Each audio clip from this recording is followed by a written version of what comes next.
The 2022 housing market stats for Sarasota and Manatee counties are out. Let's get into it. So, this is Beth Helvey with Control Real Estate. I hope you're doing good today. Now, we know that the closed sales are down. 2022 had fewer closed sales than 2021. This is not a surprise to us. We are down 23% for single family houses, and we're down 25% for our condos and townhomes. Our average sales price has gone up. Again, we're not surprised. We knew this, we saw this going on. It's up 18% for single family homes and 10% for condos and townhomes.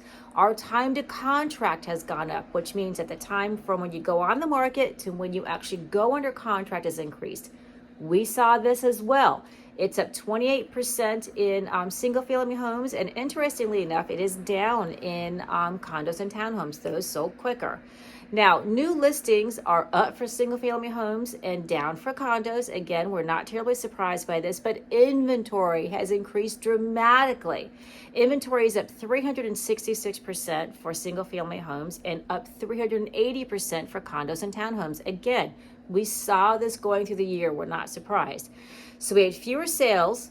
The sales price has gone up, but it's taking longer for things to go under contract. And of course, we've got more inventory. What does this mean? We're heading towards a normal market. This is what this means. Now, for those people who are waiting for a foreclosure crisis, we didn't see it last year. 3% of all the closings in 2022 in Sarasota and Manatee counties were short sales, foreclosures, distressed properties. 3%. And we're not seeing a lot going on right now. We're not seeing a lot of these properties hit the market. They're still fewer and far between. As a matter of fact, we're seeing fewer foreclosures and short sales than we did before the market went crazy. Okay? So what's my take? So this is it. We're heading towards a normal market. Most realtors in the area are not going to give you a doom and gloom. They're not going to say the sky is falling because we have fewer sales. We're heading towards a normal market. We're heading towards something that is normal and easy for both sellers and buyers to navigate. Granted, sellers are not hitting the market and going under contract like that, but buyers have a chance now. And sellers are still getting good prices for their houses if they're priced properly. It might take them a little bit longer, but we're counseling them on this.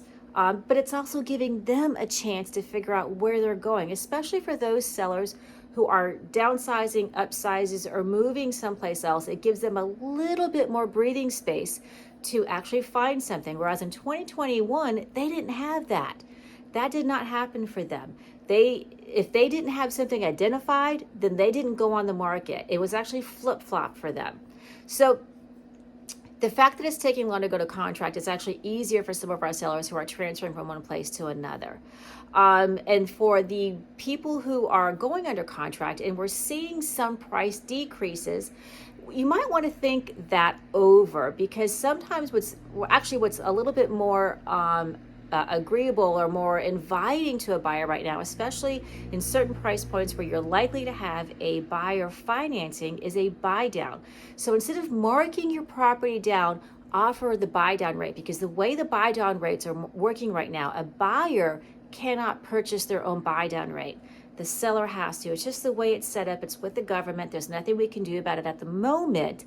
But if you're willing to offer 1% or 2% back as a buy down rate, that'll really help your buyers, because interest rates are higher. We know this. But let's talk about interest rates. So people who follow the market are economists. The people who study the market are saying that interest rates are going to come down. Are we going to see the early 2022 rates? No. We're not going to see, you're not going to get another 2.5% rate or even a 3% rate. We're going to drop into the 5s, maybe the 4s, but we're going to see a better rate than we have been seeing, where we were inching closer to 7, okay? And as the rates are getting better, we're having more buyers pop back into the market. When the interest rates got a little too high, some buyers either got knocked completely out of the market, or they decreased what their price point was and they weren't going to get what they wanted, so they bowed out. We're seeing some of those buyers come back now. And as they continue to go down, we're going to see more and more buyers enter the market. Now, the thing about the Sarasota and Manatee County market is that that's like half of our buyers, because a lot of our buyers here are cash. We must not forget that our market is a choice market. People move here because they want to. We get very, very few transfers for a job. I mean, I've been doing this here for multiple years, and I've had one person move here from a job transfer, just one. Everybody else that I've helped has moved here because they want to, and they're either moving here permanently or they're buying their retirement home that they're going to be in here part-time. So a lot of those people have discretionary income, and they're using cash. We're going to see, again, more of a move towards normalcy as far as how much inventory we have, how long property stay on the market, and things like that. So if you've been on the market for 3 or 4 weeks, don't panic just yet. Consider a buy down rate, or just kind of wait it out and see how that goes, because quite frankly, it's not at that point a time to panic with your sales price goes. The other thing I think we're going to see is that because people buy here because they are wanting to and not because they have to, we're going to start to see buyer pushback. And I've talked about this before when doing these stat updates. I saw this in 2013 and 2014. We're going to have buyers that come here. The competition is the competition is less. So we're having fewer buyers per piece of property than we did in 2021 and early 2022.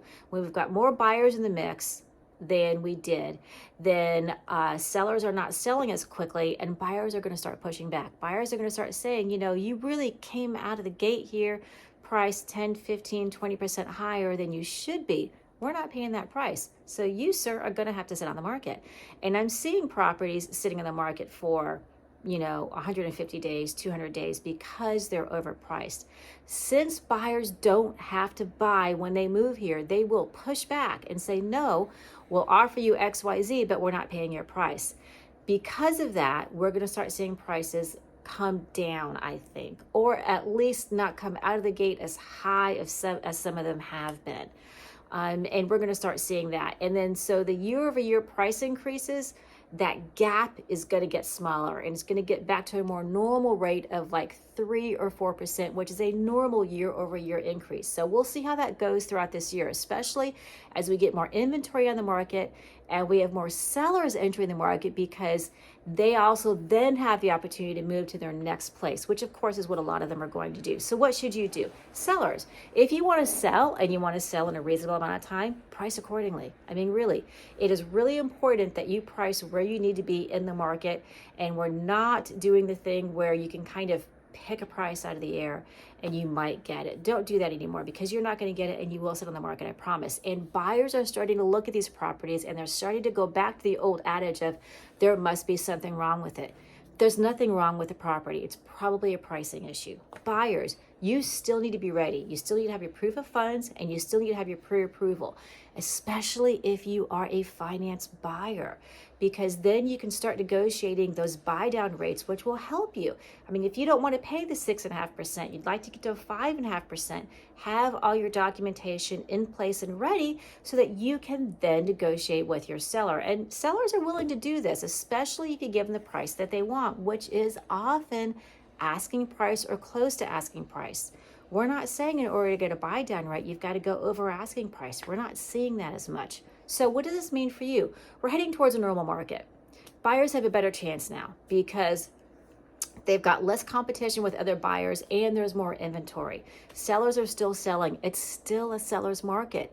It's just not moving for you as quickly as it did the previous years, but it's still a seller's market, and it's probably going to be a seller's market through most, if not all, of 2023. We'll probably start to see more of an equal balance in 2024 is my guess. We're also going to see a decrease in interest rates. When that happens, we'll have more buyers hit the market and more sellers hit the market. Sellers who bought in 2020 and 2021 with lower interest rates are holding on to their houses. If the interest rates come down and hit a certain point, then they'll be ready to upsize or downsize. And yes, those people are going to move because their houses went up in value. They're going to cash out in that value and buy something else. It's just normal, especially in this area. People move up and move down at a quicker rate than they do in some other areas. So that is my prediction for the 2023 market, and those are your 2022 stats. If you have any questions on this, please feel free to ask me. I love hearing what you all have to say. And this is Beth Helvey with Couture Real Estate. If you have the chance to get outside and enjoy the sunshine, I encourage you to do so, wear your sunscreen, drink a lot of water, and we'll talk to you soon. Bye now.